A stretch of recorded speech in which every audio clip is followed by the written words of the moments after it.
आदत लग गई है जी ना। जो बड़े जैसे हमारे चारू की मौसी हैं, 65 साल की हैं, ठीक है, जी। धड़ाधड़ यूपीआई पेमेंट्स करती हैं, सामान हम्म, हमसे रेगुलर लेती हैं और गूगल पे पेमेंट करती हैं। गूगल पे, पेटीएम सब आता है उनको।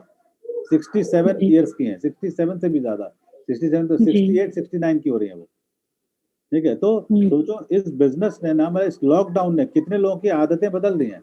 अब ये लोग, आपको लगता है कभी बैंक जाके लाइन लगा के कोई काम कराएंगे? नहीं। जिसको नेट बैंकिंग, यूपीआई और फोन बैंकिंग ये सब आ गया है, वो कभी अब बैंक नहीं जाने वाला है। यहाँ पे भी, जी इस बिजनेस में भी, जो लोग ऑनलाइन जूम पे, फोन से ये बिजनेस बिल्ड करना सीख गए ना, वो कभी अब भाग भाग के नहीं करेंगे कि सूटकेस उठाया गोंडा चले गए। अब नहीं जाएगा कोई गोंडा, जरूरत ही जी नहीं है। ठीक है, सो वो जमाना लद गया, वो हो गया पुराना जमाना। आज की डेट में कोई वीसीआर वीसीपी नहीं लेके घूमता है। जी। हमको याद है, हम लोग जब छोटे थे तो वीसीआर किराए पे आता था, और एक दिन में पूरा पैसा वसूल करने के लिए 5-5 पिक्चरें देखी जाती थी, बैक टू बैक। कि जब किराया लगी रहा है 24 घंटे का, तो 24 घंटे चलाएंगे इसको। कलर टीवी आता था और वीसीआर आता था किराए पे। हम्म। नहीं कि मोहल्ले के और 4-6 लोग बुला लिए जाते थे, यार सब लोग मिलके देखेंगे, पूरा पैसा वसूल होगा, है ना। आपने हो सकता है वो दौर ना देखा हो। मुझे अच्छे से याद है, ये सनी देओल की मूवी जो आई थी, पहली मूवी, जो क्या नाम था उसका, अ, सनी देओल और अमृता सिंह की जो मूवी एक पहली आई थी, नाम नहीं पता। जिससे लॉन्च हुआ था सनी देओल का, नाम तो, वो मूवी हमने वीसीआर पे देखी थी, इसलिए हमको याद है। गोंडा में ही थे हम तब, छोटे छोटे हम्म थे हम लोग। ठीक हम्म। है, तो ये होता है, तो जमाना बदल गया है। अब फिजिकल मूवमेंट की जरूरत ही नहीं है। तो जी फिजिकल मूवमेंट की कोई जरूरत नहीं, इसकी अब जरूरत ही नहीं। मैं तो इसको, इस पॉइंट को तो मैं काट सकता हूँ कि ये तो किसी काम का ही नहीं है। फोन पे कॉन्वर्सन रेशियो बेहतरीन काम करता है। आप कल के सेशन में आइएगा 8:30 बजे, और मैं आपकी मुलाकात कराऊंगा अपनी जो एक टीम से, जो बहुत अच्छा कर रही है, और मैं उससे आज तक मिला नहीं पर्सनली, सब फोन पे बिल्ड जी। हुआ है। ठीक है, और अच्छे ठीक। अच्छे लोग हैं। चीफ मैनेजर हैं बैंक के, उसमें दो दो दो चीफ मैनेजर रैंक के लोग हैं, है ना। जी 1-1.5 लाख, 2.25 लाख की सैलरी पे है पर मंथ। तो वो जी लोग उस बिजनेस में, जिन्हें सिर्फ फोन पे बात करके आए हैं वो लोग, और अब वो बिजनेस के दीवाने हैं सब, इस बिजनेस को अपना करियर देखते हैं। ठीक है, जी तो आप आएंगे तभी तो मैं दिखा पाऊंगा, नहीं ऐसे कैसे दिखाऊंगा। तो जी। यहाँ पार्ट टाइम बिल्ड करने पे भी पूरा रिजल्ट आता है, बिल्कुल घबराने की जरूरत नहीं है। अब आते हैं, लार्ज फ्रेंड सर्किल वाला ही सफल होता है। सो अगेन, इस बात से मेरे ख्याल से ये कहना चाह रहे थे आशीष, या आप, कि जिसके पास बहुत सारे कॉन्टैक्ट्स हैं, वो इस बिजनेस में बहुत अच्छा करता है। जी। ठीक है, सो अगर दो बातें हैं, अगर ये बात सही है, तो आइए उन लोगों को ढूंढते हैं जिनके पास बहुत सारे कॉन्टैक्ट्स हैं। हम्म। अगर आप इस बात को इतना यकीन के साथ कह पा रहे हैं कि ये बिजनेस लार्ज फ्रेंड सर्किल वालों का बहुत अच्छा चलता है, तो आइए ऐसे ही 2-4 लोग ढूंढ लेते हैं जिनका सर्किल बड़ा है या जी। ना, काम हो हाँ। गया, है ना। अच्छा, अगर ये बात गलत है कि यार लार्ज फ्रेंड सर्किल होने की जरूरत नहीं है, तो हम भी बिल्ड कर सकते हैं। और इसका सबूत मैं दे सकता हूँ, जो मेरे अपलाइन है ना, श्याम भाई के 7 लेग हैं जो प्लेटिनम एंड अप जा रहे हैं, 7 लेग। ठीक है, जी सातों के साथ अनजान लोग हैं। जी। वो जौनपुर से हैं, लखनऊ आए, और लखनऊ आके कोई उनको चाय की दुकान पे मिला, कि कोई उनको जौनपुर के ट्रेन में मिला, मैं उनको एक ट्रेनिंग में मिला। ठीक है, एक सज्जन, उनको 2 लोग तो चाय की दुकान पे मिले हैं उनके, कि जहाँ चाय पी हम्म रहे थे वहां टकराव हो गया। तो सब लोग ऐसे हैं, हम्म है ना।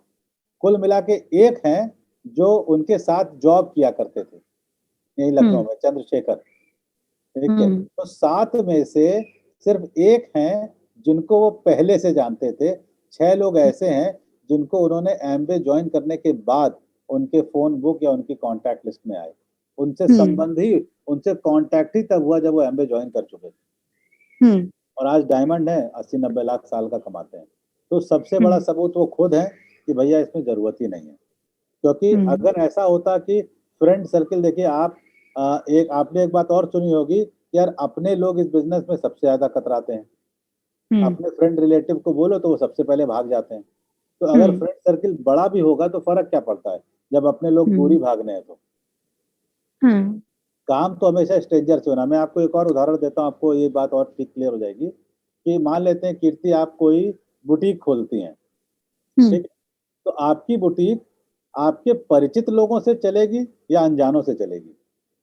अनजान से। है ना, कोई भी धंधा अनजान से चलता है। कोई आदमी जब डेंटिस्ट बन के आता है तो ऐसा नहीं कि सिर्फ उसके रिश्तेदार और दोस्त दांत दिखाने आते हैं, ठीक है, रिश्तेदार और दोस्त छोड़ के बाकी सब आ जाते हैं। तो हर धंधा अनजान लोगों से ही चलता है। अगर देखा जाए तो पवन मेरे लिए अनजान थे, आप मेरे लिए अनजान हैं। मैं आपको डायरेक्टली थोड़ी जानता था, मैं पवन को भी नहीं जानता था। बड़ी लंबी कहानी है हमारी और पवन की, ठीक है। मतलब पवन हमारे मतलब चलिए चौथे पांचवें कनेक्शन है कि हम किसी को जानते थे, उन्होंने किसी और को ज्वाइन कराया, उन्होंने किसी और को ज्वाइन कराया, उन्होंने किसी और को ज्वाइन कराया, उन्होंने पवन को ज्वाइन कराया, और वो बीच के 3-4 लोग सब सिस्टम से बाहर हैं, हम और पवन बिजनेस बना रहे हैं। जी। ठीक है, तो एक परिचित आदमी मुझे एक अपरिचित पार्टनर देके चला गया। जी। ठीक है, सो एक बात ये रियलिटी है, मैं कुछ इसमें गप्पे नहीं आंक रहा हूँ। आपके जब बिजनेस डेवलप होना शुरू होगा ना तो आप खुद देखेंगे कि आपका बिजनेस मोटे तौर पे उन लोगों से चलेगा जिनसे आपकी मुलाकात और पहचान एमबे ज्वाइन करने के बाद होगी। जी। ठीक है, तो उससे पहले आपका सर्किल कैसा था उससे कुछ फर्क ही नहीं पड़ रहा है। हाँ, सर्किल बड़ा है तो यकीनन फायदा कर सकता है। भाई बड़ा सर्किल है इसका मतलब है कि आपके पास लोग ज्यादा हैं अप्रोच करने के लिए, तो डेफिनेटली आपके चांसेस ज्यादा है कि आपको अच्छे लोग उसमें मिल जाएंगे। अब कोई बहुत ही शाय किस्म का है, उसका सर्किल बड़ा नहीं है, कोई बात नहीं है। अगर आप अपने आप को थोड़ा बदलने को तैयार हैं तो आप अपना स्वभाव बदलिए, आपकी लिस्ट बदलेगी और आपका बिजनेस बड़ा हो जाएगा। जी। तो ये इसकी बात मैं कर रहा हूँ कि large friend circle is not required है, तो बहुत अच्छी बात है, नुकसान नहीं करेगा। अच्छा, there is no sale in downline team, there is no income. ये इनकम, ये जो लाइन है ना, ये एकदम 100% सत्य है। जैसे कि सूरज उगता है और जब सूरज डूब जाता है तो अंधेरा हो जाता है ना। 100% सही बात है। क्यों 100% सही बात है? कि भाई बात सही है, इसमें कोई दो राय नहीं है। किसी बिजनेस में आप सोच के देखिए, अगर इंडिया में लोग पेप्सी पीना छोड़ दें तो पेप्सी तो इंडिया में फ्लॉप हो जाएगी, है ना। अगर लोग इंडिया में टाटा की चाय पीना छोड़ दें तो टाटा चाय बेकार हो जाएगी। बात यह है कि टाटा की चाय सब लोग पीना छोड़ेंगे कब और क्यों? जब इनको उससे अच्छा कुछ ऑप्शन मिल जाए तब, तो या उसमें सब लोग टाटा छोड़ देंगे, सब लोग नहीं, सब नहीं छोड़ेंगे, कुछ तो ठीक है। रहेंगे। हमेशा ऐसा होता है, आप देखिए ना, हमेशा ऐसा होता है, कोई भैया बाग बकरी चाय पिएगा, कोई टाटा पिएगा, कोई लिप्टन पिएगा, कोई कुछ पिएगा, कोई कुछ पिएगा, ठीक है। हमारे यहाँ जैसे गोल्डन टी आती है, ठीक है, गोल्डन टी एक मतलब अपने आप में ब्रांड है, वो सिर्फ चाय बेचते हैं वो। हमारे मुंशी पुलिया में उसका एक आउटलेट है। माता जी हमारी एक बार गलती से वहां से ले आई थी, चाय पसंद आई, अब हम वहीं से चाय लाते हैं। अब हम तब तक उसकी चाय लाते रहेंगे जब तक वो जिंदा है और हम जिंदा है। जी। या हमें कोई दूसरा ऑप्शन मिल जाएगा जो गोल्डन टी से अच्छा है, तो हो सकता है मुझे मिल जाए, लेकिन जो उसके बाकी ग्राहक हैं वो तब भी गोल्डन टी पियेंगे। तो जब तक मैं किसी चीज से फायदे बना रहा हूँ, मुझे वो चीज अच्छी लग रही है, मैं उस फेस वॉश से प्रसन्न हूँ, मैं उस शेविंग फोम से प्रसन्न हूँ, मैं उस प्रोटीन से फायदे बना रहा हूँ, मैं क्यों बदलूंगा? और उसके ऊपर जब मैं उससे पैसे बना रहा हूँ तो बिल्कुल नहीं बदलूंगा। ठीक है, तो ये जो चीज है ना, ये सही भी है और गलत भी है। सही इसलिए है कि ये तो हर बिजनेस में लागू होता है। अगर सब लोग लस के साबुन से नहाना छोड़ देंगे तो कंपनी बंद हो जाएगी। जैसे विजय सुपर बंद हुआ, विजय सुपर एक स्कूटर बनाते थे, भाई विजय सुपर लोगों ने लेना बंद कर दिया, विजय सुपर बंद हो गया। अब विजय सुपर वापस पलट के बाकी मॉडल पे इलेक्ट्रिक कुछ बनाने की प्लान कर रहे हैं, तो वो नए जमाने के हिसाब से चेंज हो रहे हैं, फिर तो लोग विजय सुपर इस्तेमाल करने लगेंगे। वो तो जाहिर सी बात है, अगर कंपनी कुछ ऐसा करेगी जो आउटडेटेड हो गई है या उससे अच्छे ऑप्शन सबको मिल गए तो बदल जाएंगे लोग। जैसे आज की डेट में कोई वो पुराना बॉक्स वाला टीवी नहीं इस्तेमाल करता है। जी। पुराने जमाने में सबके पास अब सबके पास वो फ्लैट वाले स्क्रीन आ चुके हैं, एलसीडी एलईडी प्लाज्मा जो कहते हैं। अब किसी के पास वो पुराने पिक्चर ट्यूब वाला टीवी नहीं होगा। ये तो जमाना बदलता है, उसमें क्या है। सैमसंग पहले वैसा टीवी बनाता था, वैसा टीवी बनाने लगे। तो यहाँ पे भी एम्बे भी क्या करेगा ना, जो उसकी प्रोडक्ट लाइन है, वह अगर उसको महसूस हो रहा है कि एक पर्टिकुलर प्रोडक्ट लाइन अब आउटडेटेड हो गई तो नया प्रोडक्ट लॉन्च कर देंगे, है ना। तो वो भी जमाने के साथ बदलते जा रहे हैं और एक्सपैंड होते जा रहे हैं, तो हमें कोई डर ही नहीं है। आज 150 प्रोडक्ट हैं, जब एम्बे ने 20 साल पहले शुरू किया था तब 6 प्रोडक्ट थे, आज 150 प्रोडक्ट हैं, और यूएस में करीब 700-800 प्रोडक्ट्स हैं। तो अभी तो हमारे पास नए प्रोडक्ट ही नहीं आए हैं, तो हर 2-3 महीने में कुछ नए प्रोडक्ट ऐड हो जाते हैं। मैं पिछले आपको 2-3 एग्जांपल बताऊं, मुझे बड़ा अच्छा लगा कि एम्बे ना केवल प्रोडक्ट्स ऐड करता है पर कितना इनोवेटिव है। आपने कीर्ति सुना होगा, एक चीज आती है स्क्रब, है ना, और एक चीज आती है मास्क, फेस जी। स्क्रब और फेस मास्क, ठीक है, ये दो अलग जी। प्रोडक्ट है, जी। ठीक है। एम्वे ने क्या किया, पिछले महीने एक प्रोडक्ट लॉन्च किया जो स्क्रब और मास्क एक ही में है, एक ही जी। ट्यूब है, वो स्क्रब भी और मास्क भी है। कैसे काम करता है, आप उसको पहले स्क्रब की तरह रब करिए और फिर छोड़ दीजिए 15 मिनट, वो मास्क बन जाता है। इंडस्ट्री में अभी तक ब्यूटी प्रोडक्ट में ये स्क्रब और मास्क का कॉम्बिनेशन किसी के पास नहीं है, ठीक है। जी। और हमारे घर में बिटिया हमारी उसको बहुत पसंद है। आप उसको सिर्फ स्क्रब की तरह इस्तेमाल कर सकते हैं कि आपने सिर्फ उसको रब किया और धो लिया। आप उसको सिर्फ मास्क की तरह भी इस्तेमाल कर सकते हैं कि आपने मास्क की तरह अप्लाई किया और छोड़ दिया, और आप दोनों की तरह इस्तेमाल कर सकते हैं कि रब भी कर लीजिए और छोड़ भी दीजिए। तो बेहतरीन प्रोडक्ट है। जी। सो एम्बे इनोवेट करता रहता है, ठीक है, क्योंकि 110 देशों में एम्बे ऑपरेशनल है, तो किसी देश से कुछ सीखेगा वो कहीं और लॉन्च कर देता है।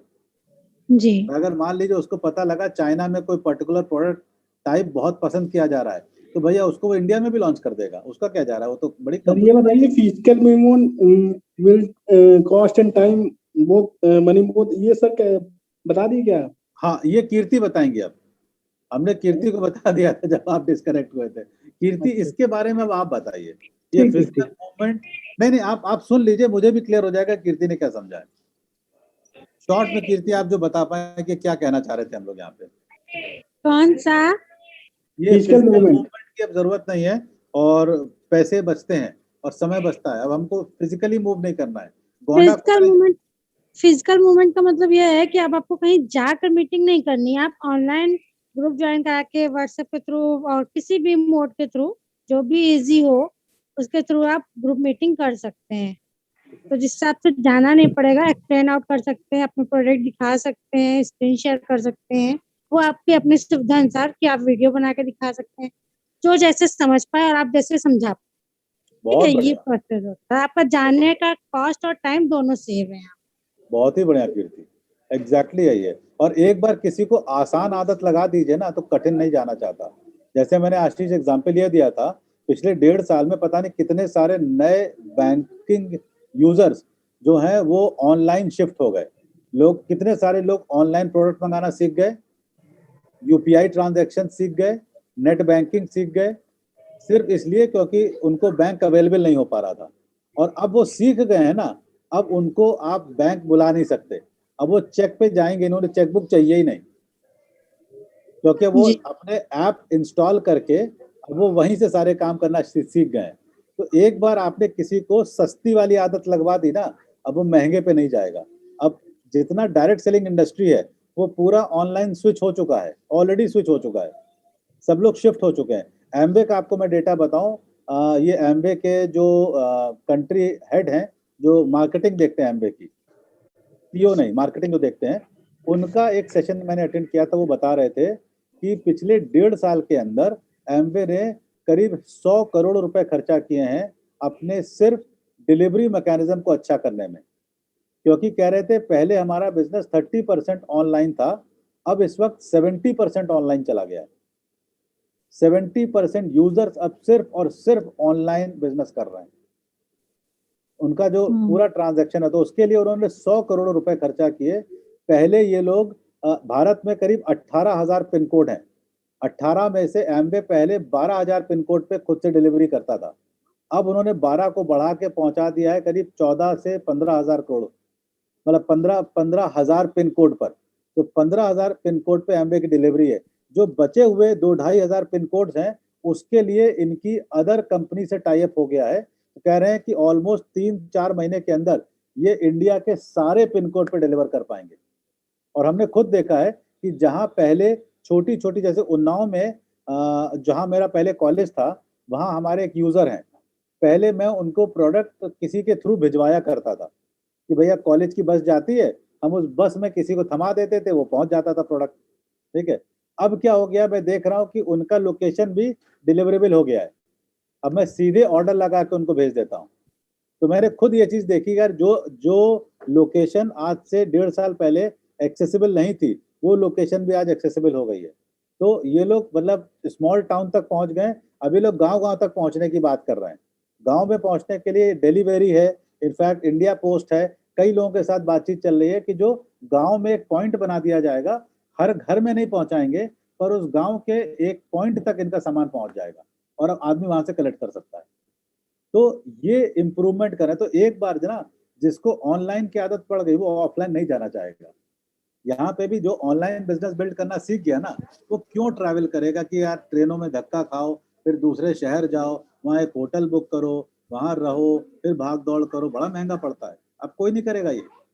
पिछले 1.5 साल से ना किसी ने किया है, ना आगे आने वाले कभी कोई करेगा। तो इस चीज से अब हमेशा के लिए निजात मिल गई है। आप एकदम सही कह रहे हैं। ये एक चीज थी जो पहले ये एक महंगा फैक्टर हुआ करता था। जो आज से 10 साल 20 साल पहले जिन लोगों ने बिजनेसेस बनाए ना, वो उन्होंने ऐसी भाग भाग के बनाए। सूटकेस लेके निकलते थे पूरा, और एक हफ्ते का टूर लगा के आए, 15 दिन का टूर लगा के आए, और तब वो करते थे। और उस समय ये बिजनेस फुल टाइम ही हो पाता था। एकदम सही बात है। तब पार्ट टाइम बड़ा मुश्किल हो पाता था, क्योंकि इतना ट्रैवलिंग ही नहीं कर पाते थे लोग, बहुत स्लो चलता था। अब तो जरूरत ही नहीं है इसकी। मेरी टीम ऑलरेडी इंडिया में अलग अलग शहरों में है, और ऐसे शहरों में जहां मैं कभी गया नहीं। ठीक है, तो ये चीज की अब जरूरत नहीं पड़ती है। बाकी सक्सेस रेट, आइए इस पे आ जाएं। तो सक्सेस रेट 2.5% है। अगेन ये गुड न्यूज भी हो सकती है, बैड न्यूज भी हो सकती है। डिपेंड करता है कि आप अपने आप को 2.5 में रखते हैं या आप अपने आप को 97.5 में रखते हैं। ठीक है, सो 97.5% वो लोग हैं जो फेल हैं। क्यों फेल हैं? क्योंकि उन्होंने सक्सेस प्रिंसिपल फॉलो नहीं किए। और 2.5% जो लोग सक्सेसफुल हैं, ये वो लोग हैं जो इस बिजनेस में सक्सेसफुल क्यों हैं? क्योंकि उन्होंने सक्सेस वाली सारी बातें मानी। तो यहाँ पे भी सक्सेस फेलियर बड़ा सिंपल है। जैसे भाई किसी कोचिंग में आप कहीं के भी देख लीजिए, हम कोई भी एग्जाम्पल लेते हैं, मान लीजिए कोचिंग है, आईएएस की कोचिंग है, तो कितने लोग उसमें आईएएस बन जाते हैं? आप सोच के देखिए, 3-4 साल में जाके किसी एक कोचिंग का एक बंदा कोई आईएएस निकलता है। ठीक है, तो आप सक्सेस रेट देखिए कितना बुरा है। वहां तो पॉइंट पे सक्सेस रेट होगा, फिर भी लोग लाइन लगा के कोचिंग में जाते हैं, इसलिए कि शायद वो 0.1 हम ही हूँ। लोग इस मकसद से जाते हैं। तो यहाँ पे भी क्या है ना, बड़ा सिंपल है। सक्सेस के अलग फॉर्मूले हैं और फेलियर के अलग फॉर्मूले हैं। अगर आप सक्सेस के फॉर्मूले मानेंगे, आप सक्सेस हो जाएंगे। आप नहीं मानेंगे तो ऑटोमेटिक फेल होना है। बहुत सरल सी बात है। और सक्सेस के फॉर्मूले क्या हैं, वो आपको इस बिजनेस में आते ही पता लग जाएगा। हम लोग एक चीज यूज करते हैं, वो जो ब्रिट सिस्टम है। बिल ब्रिट एक सज्जन थे, आज तो नहीं रहे। तो बिल ब्रिट का एक सिस्टम है, ब्रिट सिस्टम, हम उसको यूज करते हैं।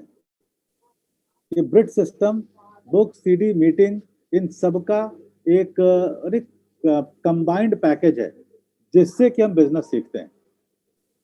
ठीक है, और इसी तरह से ये बिजनेस सीख, जो लोग ब्रिट सिस्टम फॉलो कर रहे हैं उनको सफलता मिलती ही मिलती है। इसमें अगेन कोई दो राय नहीं है। नुकसान उनको हो रहा है जो ब्रिट सिस्टम फॉलो नहीं करते हैं। ठीक है, तो सिस्टम क्या है ये आप डिटेल में जान सकते हैं कुछ समय के बाद। Again, if upline quits then his entire team is lost. ये सवाल मैं इस तरह से देना चाहूंगा कि अगर दादाजी की डेथ हो गई तो क्या पूरा खानदान साफ हो जाएगा? नहीं, लेकिन दादाजी की डेथ अगर बचपन में ही हो गई तो पूरा खानदान बना ही नहीं होगा। अगर दादाजी, पहली चीज तो दादाजी नहीं हो गए, अगर कोई बच्चा मान लीजिए 9 साल की उम्र में डेथ हो गई, या बच्चे पैदा होने से ही पहले उसकी डेथ हो गई, तो भैया उसका वंश आगे नहीं बढ़ेगा। लेकिन अगर वंश आगे बढ़ चुका है ना, बेटे पोते ये सब आ चुके हैं, अब दादाजी की डेथ हो जाती कोई फर्क नहीं, माला लग जाएगी और आगे काम चलता रहेगा। आप बात समझ रहे हैं?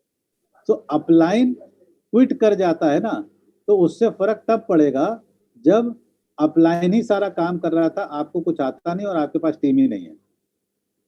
लेकिन जब आपकी टीम बन चुकी है, आपके टीम में काम हो रहा है, अपलाइन से थोड़ा सा ही सपोर्ट मिल जाए वही बहुत है, ठीक है, तो अपलाइन है या नहीं है फर्क नहीं पड़ता। और दूसरी चीज, एक सक्सेसफुल अपलाइन क्विट क्यों करेगा, मुझे इसका वजह बताइए। कोई सक्सेसफुल अपलाइन क्विट क्यों करेगा, कोई वजह बताइए। हाँ, जो फेलियर अपलाइन है वो क्विट कर सकता है, और अगर फेलियर अपलाइन क्विट कर सकता है तो जाने दीजिए, उससे तो वैसे भी कोई काम नहीं था। सक्सेसफुल अपलाइन क्विट नहीं करता, फेलियर क्विट कर सकता है, तो उसके जाने से फर्क भी नहीं पड़ता। ये बात समझ रही हैं आप जी। कि अपलाइन के जाने से फर्क नहीं पड़ता है, सीधी सी बात, ठीक है। जो पहले ज्वाइन होता है उसको ही सफलता मिलती है, बाद वाले को कम मिलती है, ठीक है। ये बात काश सच होती, ठीक है। मैं इसलिए कह रहा हूं कि 1998 में एमवे इंडिया में आया, कई लोगों ने 98 में ज्वाइन किया होगा, वो सब सफल क्यों नहीं हुए। भाई 98 में इंडिया में एमवे आ गया था, और हम कहते हैं मान लीजिए 1000 लोगों ने सफल ज्वाइन किया हुआ, क्या वो 1000 के 1000 सफल हैं आज की डेट में? अगर आप चेक करेंगे तो उसमें भी मुश्किल से 5 ही 3, वही जो परसेंट है ना, 2.5% ही सफल होंगे। और वहीं पे कोई 2010 में आया और वो सफल है। मैं आपको बड़ा सरल एग्जांपल देता हूँ, मेरे अपलाइन श्याम भाई इस बिजनेस में डायमंड है, 80-90 लाख कमाते हैं। श्याम भाई के जो अपलाइन है वो उनसे 5 साल पहले आए थे इस बिजनेस में, और वो एमरल्ड है और 35-40 लाख कमाते हैं। और उनके जो अपलाइन है वो इस बिजनेस में डे 1 पे आ गए थे, वो फाउंडर प्लेटिनम है और वो 1-1.5 लाख रुपए महीना कमाते हैं। आप देखिए तो कहाँ बात सही हुई, जो पहले आया उसकी इनकम ज्यादा है, ये बात भी गलत है। जो पहले आया उसके लिए काम आसान है। तो मैं आपको एक सवाल और पूछता हूँ, जो पहले आया, मान लीजिए आज से 20 साल में जो पहले आया ना, तब तो एमवे की डिलीवरी हर पिन कोड पे नहीं थी, तब एमवे ऑनलाइन नहीं था, तब एमवे के पास 150 आउटलेट नहीं थे, तब एमवे के पास 3000 करोड़ का टर्नओवर नहीं था, तब एमवे के पास 150 प्रोडक्ट नहीं थे। तो तब बिजनेस बिल्ड करना आसान था या आज बिजनेस बिल्ड करना आसान है, जब एमवे ने सिर्फ और सिर्फ इतना पैसा खर्चा किया है। आज 1000 करोड़ की अपनी खुद की फैक्ट्री है इंडिया के अंदर, 1000 करोड़ की। आज उन्होंने करीब 150-200 करोड़ नए लगा दिए हैं सिर्फ डिलीवरी ठीक करने के लिए। अरे कई कंपनियों को तो टर्नओवर नहीं होता 100 करोड़, जितना उन्होंने सिर्फ अपनी डिलीवरी ठीक करने के लिए खर्चा किया है, ठीक है। फिर उसके बाद आज 150 प्रोडक्ट्स हैं, आज 150 से ज्यादा उनके आउटलेट हैं, 3000 करोड़ का आज टर्नओवर है। आज इतने सारे एग्जाम्पल हर शहर में मौजूद हैं जो एमवे से मोटा पैसा बना रहे हैं। आज ये बिजनेस सरल है कि आज से 20 साल पहले सरल था? सोच के देखिए। ठीक है, जैसे भाई फैशन डिजाइनर बनना आज सरल है या 20 साल पहले सरल था? मुझे अच्छे से याद है 20 साल पहले मेरे एक दोस्त के छोटे भाई ने इच्छा जाहिर करी कि वो फैशन इंडस्ट्री में जाना चाहता है। अरे उसको इतना जलील किया गया ना कि मतलब उसको लगा कि दर्जी बनोगे, है ना, ये तो लड़कियों का काम है ना, तुम ठीक तो हो, तुम छक्के हो। अरे क्या नहीं बोला उसको, ठीक है। आज की डेट में वो अच्छा डिजाइनर है और गवर्नमेंट ऑफ इंडिया के नॉर्थ ईस्ट काउंसिल का वो क्या कहते हैं कंसल्टेंट है। सरकार की तरफ से उसको पेमेंट मिलती है कि नॉर्थ ईस्ट के काम को दुनिया में प्रमोट करने के लिए वो सिर्फ कंसल्टेंसी देता है, ठीक है। आज वो डिजाइनर है अच्छा खासा, एक अच्छा पैसा बनाता है। 20 साल पहले हम खुद जानते हैं कितना, हम लोग मतलब उसके पापा से कहते थे अरे अंकल ऐसा मत कहा करिए, उसकी चॉइस है। अंकल कह रहे थे नहीं तुम्हें इंजीनियरिंग ही करनी है, 4 उसके इंजीनियरिंग के फॉर्म भरवा दिए। अच्छा इंजीनियरिंग नहीं करना तो डॉक्टर ही बन लो, अच्छा ये नहीं करना तो सीए बन जाओ। लेकिन कोई नहीं चाह रहा था, कोई उसको जाने नहीं दे रहा था कि उसको फैशन डिजाइनिंग में जाना है। उसका मन था। आज हम खुद जानते हैं, आज चारू के 2 कजिन जो हैं, एक लड़की और एक लड़का, मतलब एक कहते हैं दोनों कजिन, भाई और बहन दोनों फैशन डिजाइनिंग में हैं और बहुत अच्छा कर रहे हैं। एक एस्टैब्लिश हो गया, एक एस्टैब्लिश हो रहा है। तो ये भाई मेरे भी रिलेशन में एक थे, उन्होंने ना कथक सीखा था, उनको हाँ, सब लड़की बोलते थे, सब ऐसे हाँ, उनका उल्टा सीधा मजाक उड़ाते थे। अरे आज हम उनका यूएसए में अपना इंस्टीट्यूट है। यही होता है देखिए। तो यहाँ पे भी क्या है ना कि जो पहले आए उसको, अरे पहले आने वाले के लिए लाइफ और टफ थी। उसके पास ना सबूत थे, ना सपोर्ट था, ठीक है, ना लोगों के अंदर वो मान्यता थी। आज तो भाई आज लोग ऑनलाइन बाइंग करना सीख गए हैं। आज लोग ये बात समझते हैं कि जब ऑनलाइन पेमेंट करते हैं तो पैसा कोई फ्रॉड पे नहीं जा रहा है, वो किसी सही जगह जा रहा है और हमें सामान मिल जाएगा। आज से 5 साल पहले लोग सोचते थे कि जब हम ऑनलाइन पेमेंट करेंगे पैसा कट गया और कुछ आया नहीं तो, इसलिए वो देते ही नहीं। कैश ऑन डिलीवरी क्यों स्टार्ट करी गई कि लोग ये मानने को तैयार नहीं थे कि हमारा पैसा कट जाएगा और कुछ आएगा भी। उनको लगता था पैसा कट जाएगा, आएगा कुछ नहीं, है ना। तो उन्होंने कहा नहीं पहले हाथ में आ जाए तब पैसा देंगे।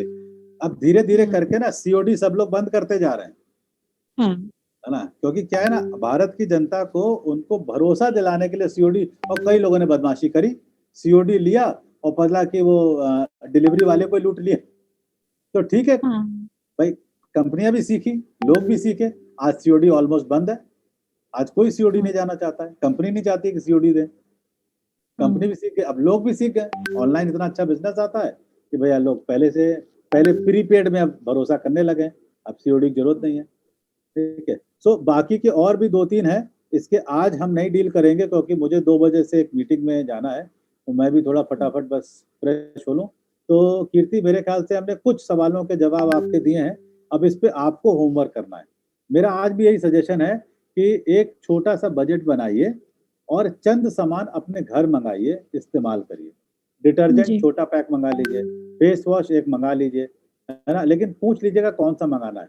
कई बार लोग यहाँ भी गलती करते हैं, एम्बे के पास इस वक्त 7 तरीके के फेस वॉश, तो अब आपको कौन सा चाहिए ये कोई एम्बे डिस्ट्रीब्यूटर ही बता पाएगा कि कौन सा फेस वॉश आपके लिए बेस्ट रहेगा।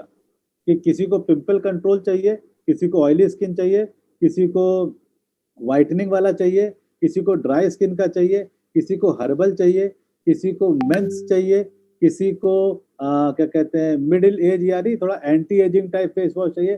तो इतने तरीके के आते हैं हमारे पास। तो आप कोई भी फेस वॉश उठाइए और उसको इस्तेमाल करिए और फिर अपना खुद का एग्जाम्पल देखिए। आप खुद देख पाएंगे कि जिस तरह से फेस वॉश 1 महीना चला है, आपको अंदाजा लग जाएगा अगर 1 महीने में इतना चला है तो ये कितने महीने चल सकता है है ना, एक अंदाजा खुद ही लग जाएगा। तो हर चीज जो है ना हमारे यहाँ वो सबूत मतलब इस्तेमाल करने पे ही काम करती है। इनफैक्ट जो घड़ी डिटर्जेंट का टैग लाइन है ना, वो हम लोग को अपना लेना चाहिए, पहले इस्तेमाल करें फिर विश्वास करें। जी। नहीं, जो ब्रांड यूज करते हैं तो उनको इस कॉस्ट का कोई फर्क नहीं पड़ता। लोग हजार हजार रुपए की क्रीम यूज कर लेते हैं जो 1 महीना चलती है। बिल्कुल। करने और पे एम्बे उसी कैटेगरी का है, एम्बे वही 1000 रुपए वाली क्रीम की कैटेगरी का वो है प्रोडक्ट। तो नए लोगों को बताने में अजीब लगता है, लेकिन आप जब एक बार इस्तेमाल कराएंगे ना उसके बाद देखिए वो प्रोडक्ट अपने आप रिपीट सेल मांगता है। जी जिसने ये फेस वॉश इस्तेमाल कर लिया वो 4-5 महीने बाद आपसे खुद कहेगा भैया फेस वॉश एक और चाहिए। वो जी वापस पुराने पे जा ही नहीं पाता, वो वापस हिमालय पे जा ही नहीं पाएगा क्योंकि जी उसको बढ़िया चीज की आदत लग गई, वो पुराने पे जा ही नहीं पाता। हमने खुद देखा है ये कीर्ति। जी हम अब पुराना सामान मतलब जो ब्रांड्स हम पहले यूज करते थे, भले ही कितना सस्ता हो, हम अब शिफ्ट ही नहीं कर सकते वहां। परमानेंटली ये बदल गया है, ठीक है। जी हाँ नहीं हमको लगता है जैसे कि खराब प्रोडक्ट यूज कर रहे हैं, मतलब इंफीरियर लो क्वालिटी प्रोडक्ट क्यों यूज करें जब मैं हाई क्वालिटी और किफायती इस्तेमाल कर सकता हूँ। तो लो क्वालिटी और महंगा प्रोडक्ट क्यों इस्तेमाल करूँ, गधे थोड़ी ना है। हाँ लेकिन जब तक पता नहीं था हमें प्रोडक्ट्स के बारे में तब तक वही इस्तेमाल करे खुश थे। हम जिलेट में बहुत खुश थे, जिलेट के फोम में, और उसमें फोम में आज भी कोई बुराई नहीं है, जिलेट का फोम बहुत अच्छा है। हाँ जब हमने एम्बे का यूज किया तो हमको पता लगा ये जिलेट से भी अच्छा और सस्ता है। तब जी। हमको पकड़ में आ गया, हमने कहा यही वाला इस्तेमाल करेंगे। ज्यादा चलता है। जिलेट का फोम मैं लाता था पहले, वो 2 महीने में खत्म। उतने ही पैसे में, उससे थोड़े से ज्यादा पैसे में एम्बे का फोम आता है, वो चलता है 4 महीना 5 महीना, तो मैं क्यों ना इस्तेमाल करूं। ठीक है। जी। चलिए आगे की बात बाद में करते हैं, आज के लिए इतना ही बहुत है। और